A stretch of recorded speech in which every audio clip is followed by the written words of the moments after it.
Hello everyone, आज आहे होळी. सर्वांना होळीच्या हार्दिक शुभेच्छा. सकाळी सकाळी मस्त देवपूजा केली. बाहेर आज खूप छान वातावरण झालं आहे. डोंगरही खूप सुंदर दिसत आहेत.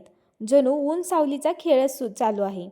अशा प्रसन्न सकाळी मन अगदी आनंदी होतं. नंतर घरातील कामे वगैरे आवरून घेतली आणि आम्ही शेतात गेलो.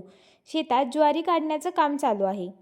कामासाठी बायका लावल्या होत्या, पण खरं सांगायचं तर जास्त काम कोण करतंय, कोण जास्त गप्पा मारतंय तेच कळेना.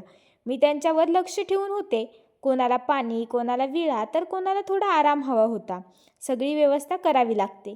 असं हसत खेळत आज ज्वारी काढायचं काम चालूच होतं.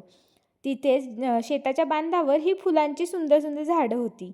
ही छोटी छोटी केशरी रंगाची फुलं खूप सुंदर दिसत होती. झाडाला एक पण पान नाही, फक्त सुंदर सुंदर फुलांनी झाड भरलं होतं. नंतर घरी येऊन स्वयंपाक बनवला.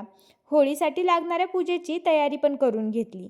ही माझ्या लग्नानंतरची पहिली होळी आहे, म्हणून मी खूप जास्त एक्सायटेड आहे. नंतर होळीची पूजा केली, नैवेद्य दाखवला व नमस्कार करून होळी पेटवली.